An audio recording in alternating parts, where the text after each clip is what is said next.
Welcome back to Every Doctor Who Ever, where we of course talk about every single Doctor Who storyline from the beginning to the most recent times. Today we're continuing with Season 2. We're going through all of it, continuing with the First Doctor, and we're going to see how exactly the First Doctor's era changes throughout the different cast changes and crew changes.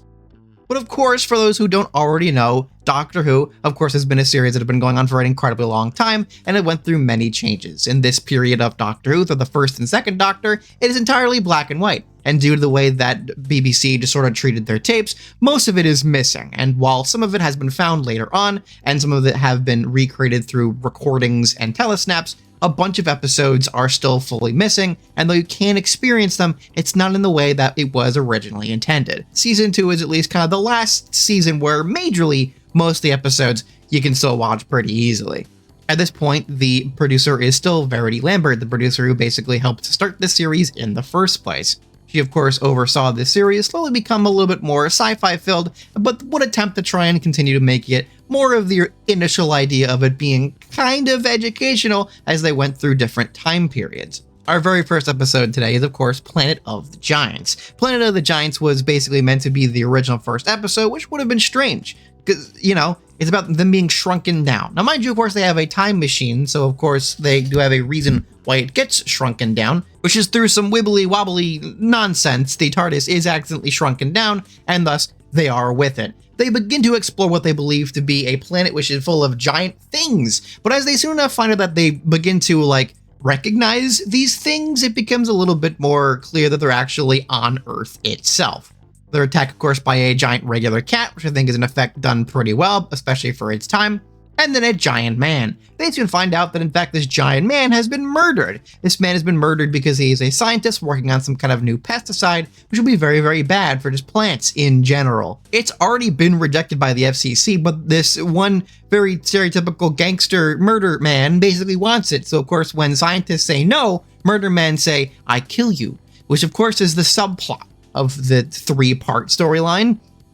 It is one of the most boring plot lines that Doctor Who has ever really been able to come up with, and I'm very glad this wasn't the one that we decided to start with. I mean, maybe this beats out the caveman going unga bunga, but still, they're small, it's literally Honey, I Shrunk the Kids, well before Honey, I Shrunk the Kids. Murder Man gets another scientist, and they try to pull it off as a self-defense. P.S. I do know their names, but it doesn't matter, which is what I'm always gonna say with boring characters like this. This other scientist helps because he also kind of wants this pesticide to work because he also worked on it. It's a whole thing that it doesn't matter. Point is, the Doctor and friends sort of see this and they try to alert the police, which doesn't work because they're small, even though I don't think that's how that works, but okay. So they decide to light the place on fire, which gets them caught, apparently, and then they go back to the TARDIS. Such an odd plot. Being shrunken down is a cool idea. There's a reason why there's multiple times this sort of thing has happened. There's a reason why the Burrows are a not just one book, but multi-book series. Because, small people in big world is something interesting. They just do not use this premise at all, and that is unfortunate.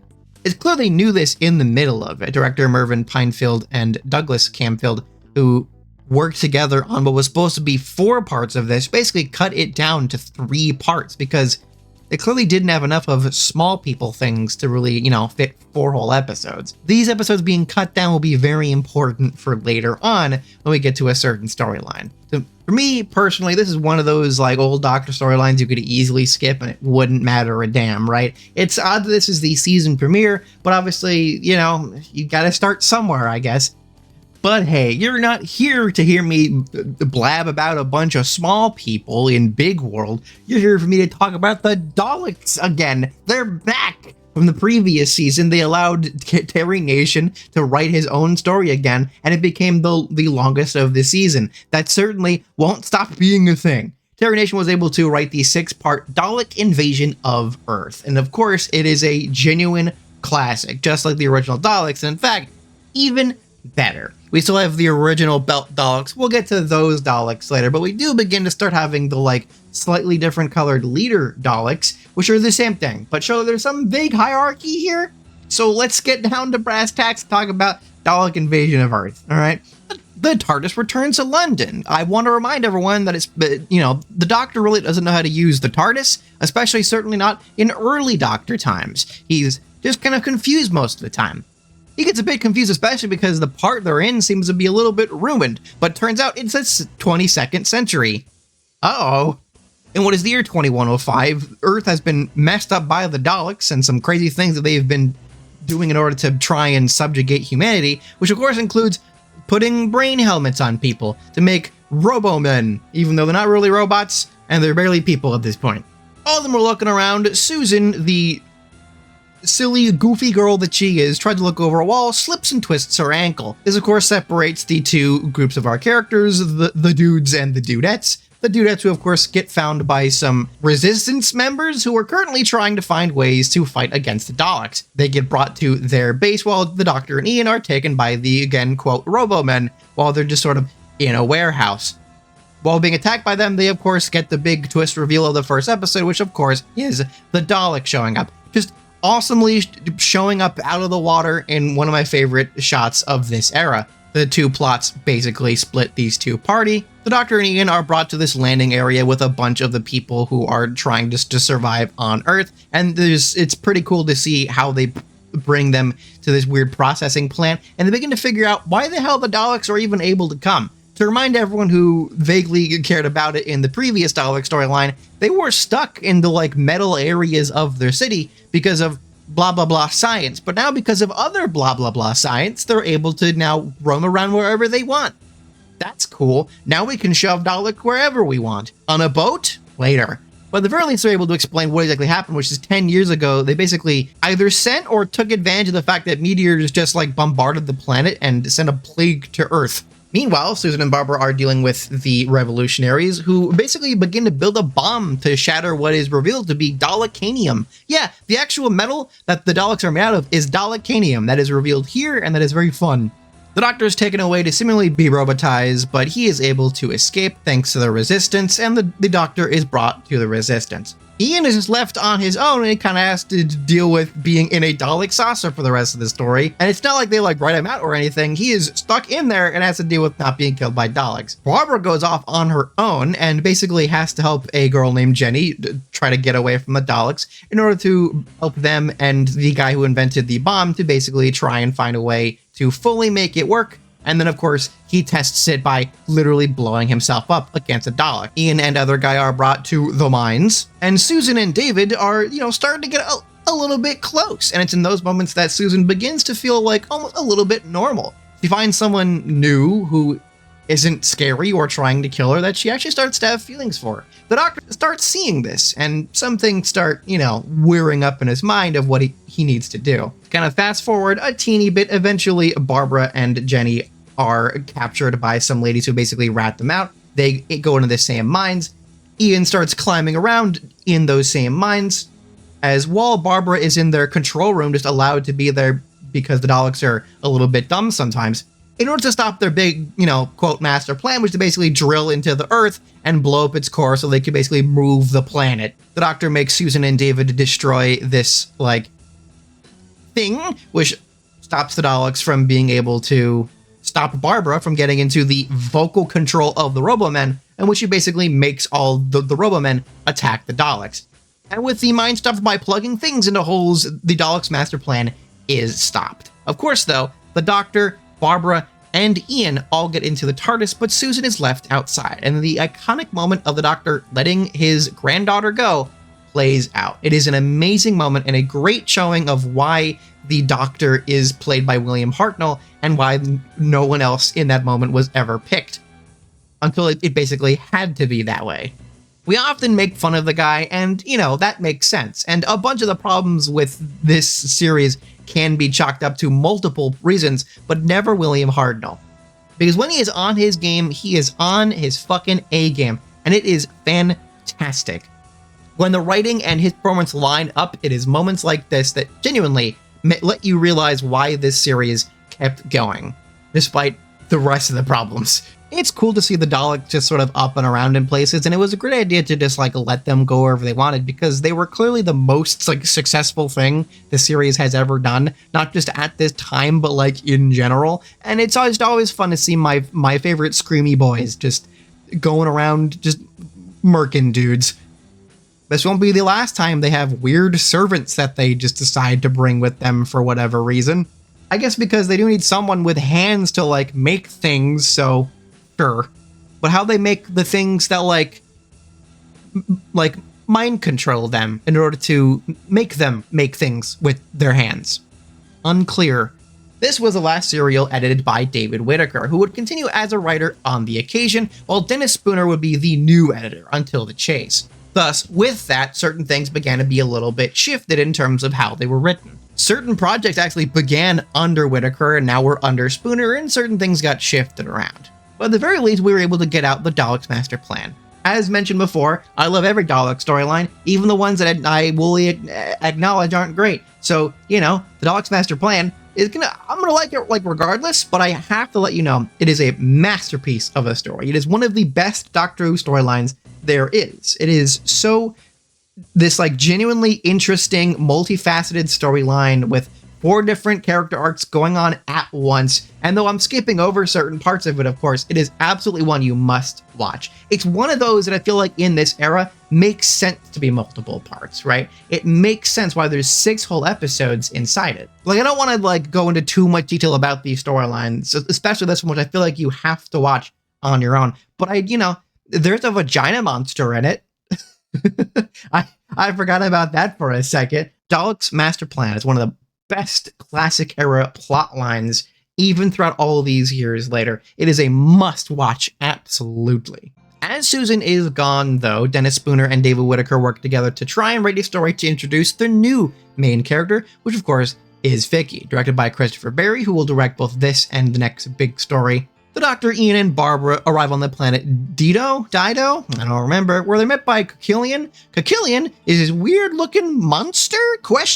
Who ultimately is both harassing them, and of course, survivors of a crash, Vicky and Bennett. Bennett constantly is harassed and like beat up by Kekillian and tells Vicky to just don't mess with the guy. He's got crazy powers and a big wrench, and they can't let him use his magic wrench to blow them up. Not the magic wrench.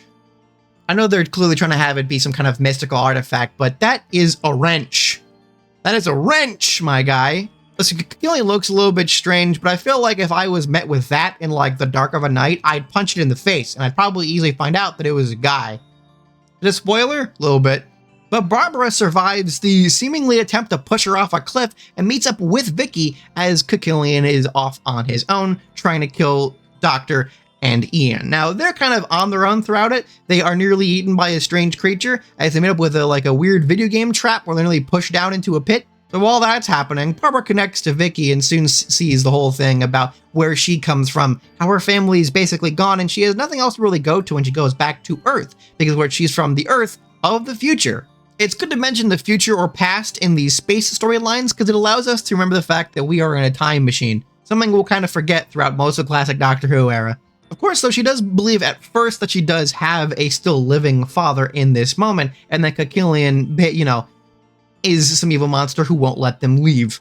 When Ian and the Doctor get there, they all try to just bring her with, and she's like, oh, but I can't leave, Kekillian won't let us. To which the Doctor then shortly figures out that the whole Kekillian thing is a bunch of absolute nonsense, and she's being lied to and tricked by, of course, Bennett, who just found this weird mystical artifact from this group of people that is actively responsible for killing. As it turns out, the reason why they were in a ship at all was to meet with the people of Dido. They did, in fact, and then Bennett was like, well, they're gonna know that I murdered a man a little while ago, so better kill them all.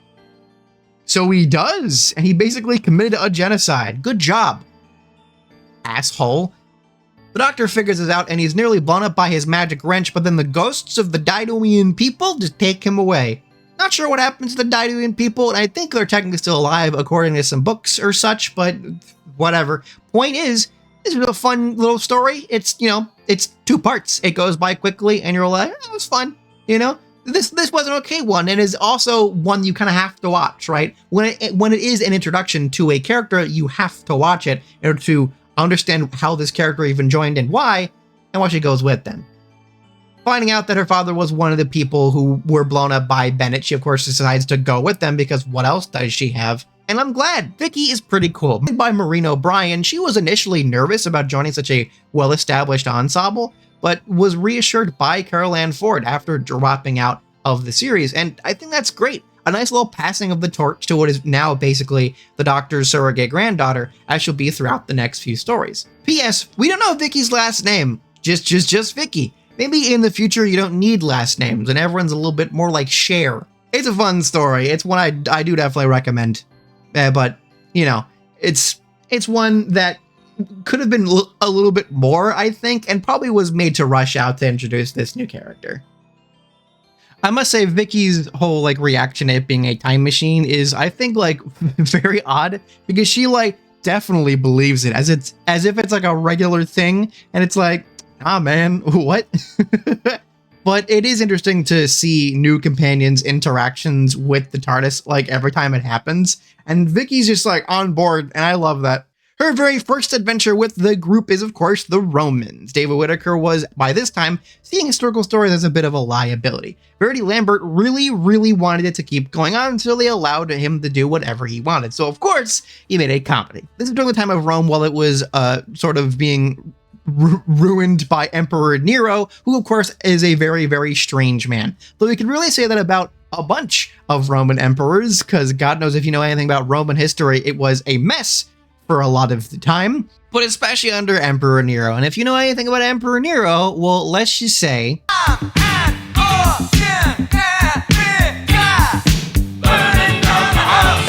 and that's as much as I can play of that song before copyright happened. Yeah, Nero is the guy who basically sets Rome on fire, and indeed this is the story that kind of reveals that accidentally it was the Doctor's idea by accidentally burning a map. But maybe he did it on purpose in order to ensure that history still happens. Though a comedy, it is very much another Doctor Who historical, where, man, they sure are in Rome. In Nintendo 64 AD, the Roman Empire is where they land, of course, on a cliff leading into the Rome. What's funny is they're all just totally relaxing, they're all perfectly fine, and then the group is sort of splits off. The Doctor and Vicky believe that they're on an adventure completely on their own, as the Doctor pretends to be a musician, while Ian and Barbara are accidentally forced to be going on their own adventure as they're attacked by slave traders. All of them end up going to basically the same place at different times in different parts of the same area, which basically allows Ian to once again show off that he's awesome fighting against friggin' Roman gladiators and nearly being eaten by a lion, while Barbara is trying to not be poisoned by the current Empress, who believes that the Emperor will pick Barbara over her, which, considering the actual Nero, makes sense. Weirdly, that's the person that made the poison for the Empress who actually like taught Vicky how to do some like ancient Rome style poisoning, because again, same place, same time. Well, the Doctor starts playing music. What kind of music? No music. He pretends his music is so quiet that nobody can hear it. And it works for some reason. Inevitably, throughout all the chaos of wacky stuff happening, they are able to go back to the fun place they were at the beginning and then decide to leave. It's almost like nothing happened while a bunch happened at the same time. It is a fun little four-parter and one I honestly recommend. It is an incredibly fun storyline and one of my favorites of this era, of the like black and white period. It's just so fun. The new characters introduced, Emperor Nero and the Roman characters, are just very funny. They just play it like a full comedy, and it just is a lot of fun. It is both very accurately historically, which is something that Doctor Who really does a good job at trying to do, while also just being a fun time. This is the point in the series where they definitely start using the like period specific attire, and they dress in togas and they try to blend in with the general environment, and I do like that they continue to try and do that throughout the rest of the series. And Derek Francis as Nero is absolutely the best part of the four-parter, and honestly the whole reason you should really watch it. He just does such a great job as being this absolutely insane weirdo that both comes off as comedic and also clearly villainous. Next up, though, we have the Web Planet. The Web Planet was one of those I was not looking forward to watching. My God. 6 parts of them on Bug Planet, with, of course, the whole camera being smeared by actual Vaseline. Now, this was done on purpose and at times looks fine, but also it makes it, now impossible to ever colorize this storyline. It was done on purpose to try and make things look more otherworldly, and shots it works, but most of the time it doesn't. And by God, the Zarbi and the Menoptera, who are Ant and Bee people respectively, right alongside the other group of alien bug people who they introduced in the last like 2 episodes of the 6-parter, all look so awful. I know this is a period of time where the effects aren't that great, but like, damn, really? Look at these goofy ass bugs. I tried to take this story seriously when I first originally watched it. I tried to give it another chance while rewatching it. I don't like the Web Planet. A bunch of people seemingly like the Web Planet because it is charming in places. It was clearly a lot more ambitious than it really was able to be. I mean, these guys were supposed to be the new Daleks, written by Bill Strutton and directed by Richard Martin for his only non-Dalek storyline. The Web Planet, originally titled The Center of Terror, was basically meant to be, according to Verity Lambert, them trying to make sure they make their own Daleks in order to have the rights fully so that they could really do it. They basically made guys in the Zarbi costumes do what they did with the Dalek earlier to try and promote it. They were putting everything onto these things, and it, you know, did well at first, but there's a reason why the viewership, though it was at highest at this point, dropped off so incredibly quickly. The Web Planet has nothing to offer. Here's the plot. Oh wait, that's the Daleks again. You mean the Web Planet is the Daleks again? Yes, we've been kidnapped by the bad guys. We're trying to escape. We've met these guys that we're not sure about. Oh, they're the good guys. We're gonna help them by teaching them how to fight the bad guys. There is some cool moments here and there, but when it's bug people led by Tube, it's just dumb. The bugs are led by Vortis, who is basically a tube, and is kind of easily defeated. It is a lot of running around back and forth through admittedly good-looking sets, but a lot of running, and that's it for 6 whole episodes. It's not great. Again, it's charming of a storyline just due to how ambitious they were trying to just go with and how they really wanted this to work as hard as they could, but it just doesn't work. Here's a shot of the bug running into the camera and then keeping it in. Thing is, though, I don't like the Web Planet. It's aged the worst out of all of them because of its just bad looking effects and the damn Vaseline on the camera. But I don't hate the Web Planet. It's just a storyline that if I had to recommend you skip over any storyline, it would especially be this. It goes on way too long. It never really introduces anyone interesting. There's a lot of bugs yelling and screaming. And despite trying her best to not make bug-eyed monsters, quote unquote, Verity Lambert literally allowed actual bug-eyed monsters. These guys are in no way anything like the Daleks, and there's a good reason why they certainly haven't returned. And if there was any classic Doctor Who monsters who haven't returned yet, it shouldn't be these guys. Are you kidding me? Give the Macra another try. I at least like giant crabs more than dumb-looking ants with human feet. But hey, if you like the Web Planet, more power to you. It's not like it's an unenjoyable storyline. Just not one I can recommend to like new Doctor Who fans trying to get into classic Doctor Who. And that's why if you want to watch a story with weird creatures that look, the goofiest they'll ever look in the series, well, at least for now, then give it a shot. But for the most part, it's fine. Speaking of it's fine, The Crusade. Boy, they sure are in The Crusade. Another one where basically only 2 episodes are surviving currently. The Crusade is one of those I probably would also recommend skipping. It is another historical where they are certainly there, especially with the fact that most episodes aren't existing currently. It is the only storyline in season 2 that has missing episodes in it, so it's kind of the one that, among others, this one is definitely one that is probably worth just skipping over for now. Doctor and friends meet up with Richard the Lionheart of England, who of course they look up to because of course he's Richard the Lionheart of England, a guy who throughout history has been given a lot of credit for being such a great leader despite basically fully, leading to lose the Third Crusade. He sends Ian and Barbara to meet up with the Sultan of Egypt and Syria in order to try and make peace during the Crusades, which of course doesn't work out all that well, both in the actual storyline and in real life. And it's 4 episodes of just kind of it, We already know it's not going to really happen. Now, indeed, there is a plot with the Eye Patch Man and he tries to kill Susan and blah, blah, blah. But do you care? Like, do you really care? Not much really happens throughout the Crusades. And it's one of those storylines that there's not a lot to really talk about during it.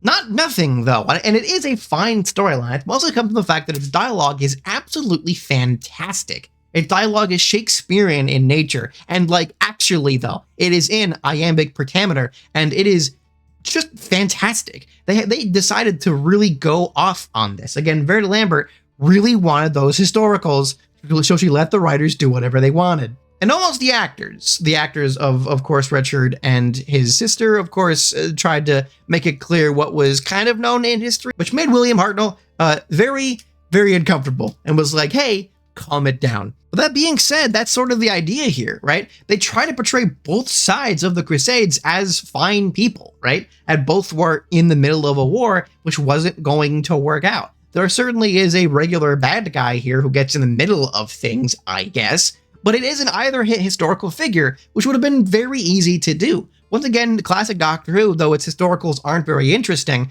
they are great at representing the actual time period that they take place in, and I love that fact. It's one that I would recommend at least seeing parts of just to see how well they represent the actual cultures that they have in the storyline, but it's one that you kind of just have to skip right over. Episodes are missing, and not much really happens. Ian does get knighted, though. It's a very great moment for that character who, now becomes Sir Ian Chesterton, and I absolutely love that.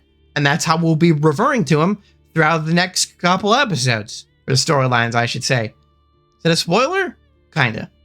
The Space Museum, a certain other Doctor Who YouTuber puts it great. It starts great and then it falls apart. The Space Museum's episode is really fun. They basically arrive there in time earlier than the TARDIS due to things. And it basically allows them to see a part of the time frame where they actually get captured and put in this space museum.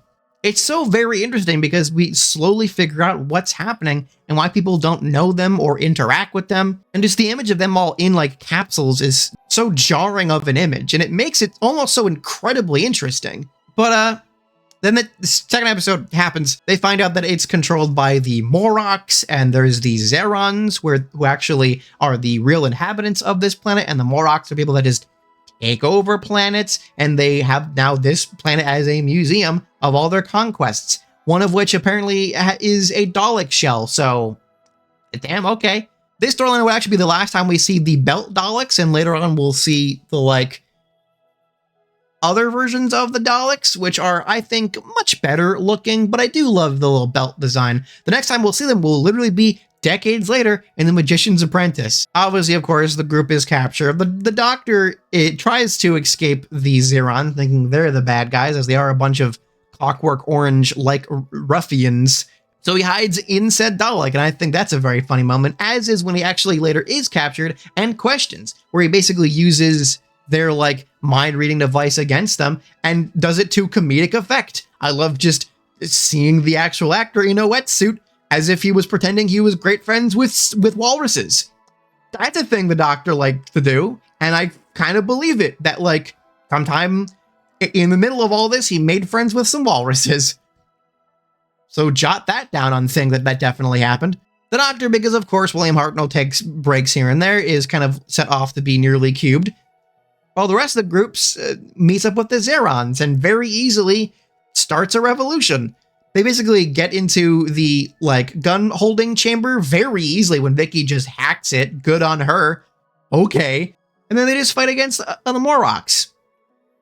That's kind of it. The Space Museum is such a boring storyline. It doesn't really have much to it. This was one of the stories that was rewritten by the current editor, again, Dennis Spooner, when it was originally started under David Whittaker. It had much better and more interesting ideas of where this was going to lead and how it was going to plan out, but it ended up being so simplified that it feels like it could have just not happened, right? It's such an interesting idea to start with, and then it just keeps going, and then you're like, okay, I guess this sure happened. And it ends off with them destroying everything in the Space Museum.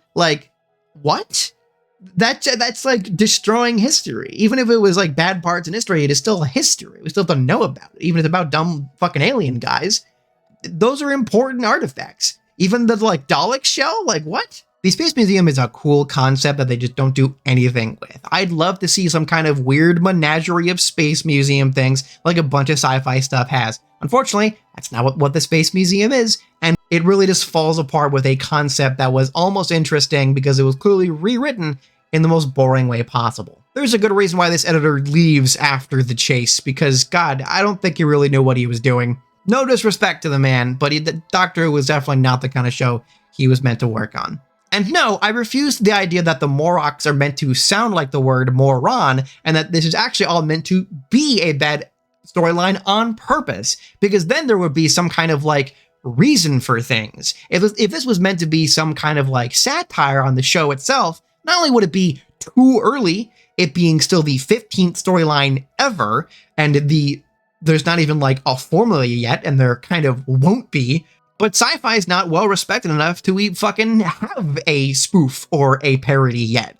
So it would probably just come off as like mean-spirited if they actually tried to do one. And if that's what Space Museum is, then it just makes the story worse. So it is either a badly written story because someone edited it poorly, or it is written bad on purpose to make fun of the storyline.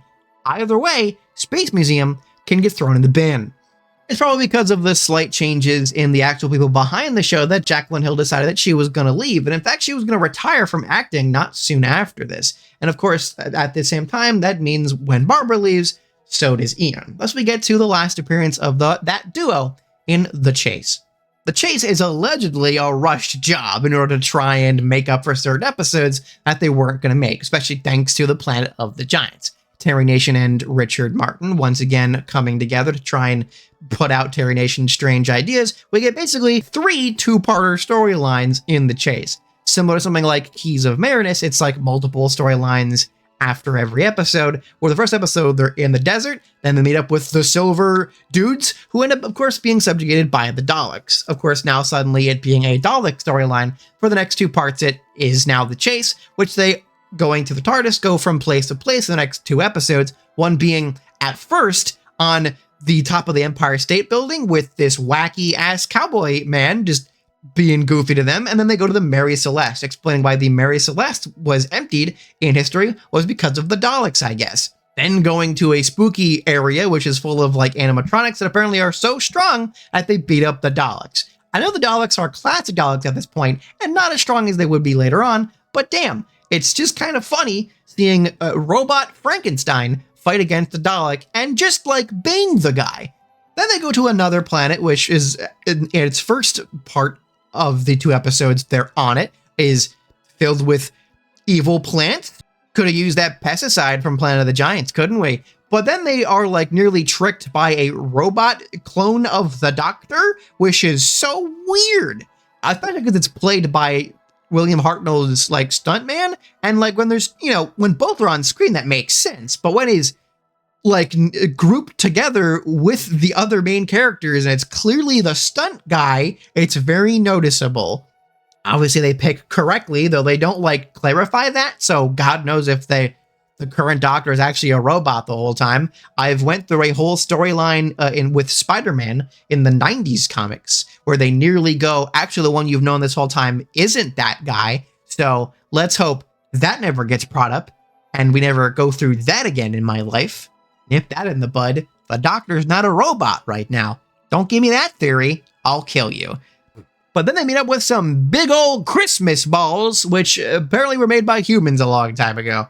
Yep, these big ass robot balls apparently were made by humans to try and help, to try and terraform planets, and they actually left some of their guys there as the humans went off to fight in an intergalactic war. What intergalactic war? I don't know, probably the Centaurians or some shit. But point is, one guy who was played by the same actor who, of course, played the funny cowboy before, was left there. That, of course, being Steven. Steven Taylor was left here, and he is very, very crazy, and I don't think was actively meant to be a new companion, certainly not in this story. Played by Peter Purves, he was a man who was basically wanted by the producers and the directors to be in the show for quite a bit now. And that's when he was able to gain this role. They're like, all right, we'll keep him. Steven, though, I don't think was originally written to be a guy, because he just kind of shows up, acts crazy, and then leaves the group to get his little plush toy, and then just happens to be in the TARDIS at the end of the episode. We'll get there in a second, though. Either way, they're able to chase off the Daleks, and they're able to stop the Daleks from continuing to chase them with, of course, their own time machines, by the way, because the Daleks now have that. Not only can they go anywhere, but they can go everywhere, so that's fun. And thus, with one of those time machines, Ian and Barbara are able to go back to more or less their time frame. But 3 years later, they don't question this. They're like, what's 3 years among friends? What? You had a job. You had a job as a teacher, both of you. They're gonna really worry why you just stopped appearing. You were probably, like, reported missing, and now you're suddenly here? No one's gonna question that? They definitely did. They were definitely questioned by London police when they showed up to their fucking job the next day, just expecting nothing to happen. Crazy. But either way, Ian and Barbara are written out of the show, deciding this adventure is a little bit too much, and it's finally time to go back. That was their intention from the very start, but still, even though all this was fun and Ian became a badass this entire time, it was just time for them to leave. William Hartnell's acting once again shows up as he says a much smaller goodbye as they sort of witness them leave through this weird time window, which is rarely ever seen ever again. As Jacqueline Hill and William Russell were becoming really good friends with William Hartnell, so he was genuinely saddened to see them leave. The chase is fine, it's a Dalek storyline, I like seeing my favorite Screamy Boys once again, here they are, and it's a storyline that just kind of feels whatever, right? It is such a whatever plotline. It was it's actually unclear if it was actually rushed, but it certainly feels that way. A lot of stuff just kind of happens. Some people would say that it's meant to be a comedy, and God knows when you see Frankenstein beating up a Dalek, it certainly feels like a comedy. The chase, or I guess the chase of the Daleks, as I would like to call it, because it's the only, well, I guess not only, but like one of the only Dalek storylines that doesn't have of the Daleks afterwards, so that's what I'm calling it. The chase of the Daleks is a good idea, but it just doesn't do much with it, right? Maybe we could have had more places to go, and maybe we could have done more with it, but when it's just kind of sandy desert, and then the next episode we're still in the same sandy desert with silver dildo men, you just wasted like half of your plot. And when it starts with dildo and ends with balls, it just ends up being something that I swear to God probably was meant to be a comedy, because it does make me laugh like it's meant to be one. Now at this point, the initial cast where we started this series with is all gone, and we now have replacements of not just Vicky, but of course Steven Tyler, who just kind of randomly was in a closet at the end of this storyline leading into the next one, the Time Meddler. Before that, quickly though, what happens to these characters? Well, let's start with Susan. Susan Foreman, of course, later gets married to David, and they have a pretty good life. Now they, of course, have a kid who, in some versions, dies at some point, but Susan is able to seemingly help make peace among the remains of humanity, and maybe even goes on some other adventures on her own later on in the future when she's much older. What exactly happens with her and David depends on what storyline you're exactly reading, and that's why like expanded media can be weird sometimes, because some people want to be a lot more cynical than other writers who want a happier ending. Personally, I'd like to imagine they're happy in the future somewhere, and hopefully she'll show up at some point, because what happened to Susan, guys? There is audio about her, and we'll certainly get to that when we get through the audio stuff, but like, what happened? I'd love for the Doctor to meet up with Susan again on actual television, please. Carol Ann Ford, though, would also continue to have a career quite a bit after Doctor Who, and would also hold lots of love for the franchise. She unfortunately wouldn't act throughout the 1970s onward due to illness, but ultimately has made several smaller appearances throughout her life on different things, on other Doctor Who or not, and it's always really cool to see her in just kind of anything, but especially when it comes to Doctor Who. Carol Ann Ford, who is thankfully still alive, will hopefully appear in something Doctor Who very soon. I hope this doesn't date this video. Cough, cough, but that's another story. Ian and Barbara will actually live pretty nice lives. Now, there, of course, is multiple different versions of what happened to them, some of them having them die earlier than they clearly actually did, because later on, eventually, William Russell would return as Ian in a couple of storylines as cameos, especially in 2022. Though eventually passing away in 2024, it's clear that William Russell had a lot of love for this franchise, as he would come back multiple times in other ways throughout the series, as would, of course, Jacqueline Hill. Though I'll talk about her career later on because this isn't her last appearance in Doctor Who.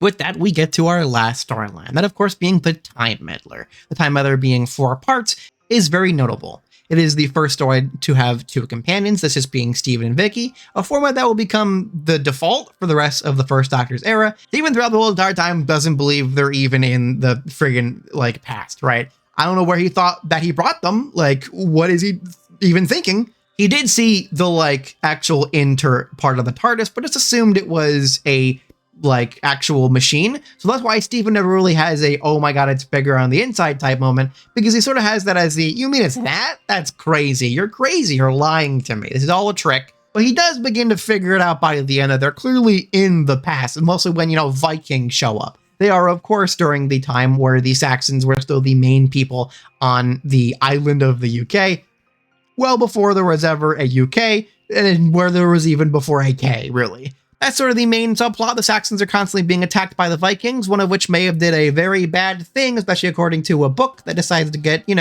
cynical, because the Doctor Who books love doing that for some reason. But majorly they're dealing with a monk, who apparently is trying to do different things than he should, because he is actually from the future. As the Doctor starts looking into him and his strange actions, we start figuring out that he indeed has his own TARDIS. He has his own time machine, and he's really just pretending to be as pious as he is, disguised as an altar, of course, because as the Doctor once again reiterates, the TARDIS should be looking differently, but it doesn't, because the Doctor, again, doesn't fully know how to use his TARDIS yet. With, of course, that being revealed, the Time Meddler, the monk, is, of course, a Time Lord, though that is not really stated to be their species name quite yet. They just kind of clarify that he comes from where the Doctor comes from, though the Doctor doesn't know him in any way. He's just like, what, you have a newer TARDIS? Looks the same, but okay. As they really waste their time with the Vikings and the Saxons, we do see that that's sort of the whole thing of what the monk is trying to do, to try and basically ruin history, to try and change some things. And though obviously the monk is later shown to be a guy who's in on it for himself, this episode almost makes it seem like he's kind of a good guy. Like he has good intentions, it's just the ends doesn't justify the means. With that, the Doctor decides to try and basically maroon him in this time frame by basically going to his TARDIS, pulling some things out, and taking it for himself, probably to upgrade his TARDIS. I would imagine the TARDIS has had lots of different upgrades, and why it's basically some mishmash of different parts from different TARDISes. The Time Meddler is a fine storyline. What do you know? It's like basically the rest of this entire season. To be honest, I've kind of kept this for the end, but literally every friggin' storyline except for the rescue in this season, as with most of classic Doctor Who, could have just been less episodes. They do a better job with this season, and they'll get better with it as time goes on, but damn, some episodes feel like they are just fighting for time to try and fill as much time as possible, and the Time Meddler is once again one of those. The monk is fun. He's a fun character to watch. He's just this goofy man played by Peter Butterworth, who will be the first singular character to reappear in storylines, and it'll be cool to see him later on. Unfortunately, after that, we haven't seen him since, and if it's any older Doctor Who villain to show up, it again isn't the Bugs, it's the monk. The monk is a fun character, and it's unfortunate that he never shows up ever again, because the Master really becomes a thing. Some people believe that he is the Master, but I very much doubt that that's the case. Plus, lots of audio drama would, show that they're clearly two different people. But also others show that they are the same person? Doctor Who Expanded Media is dumb.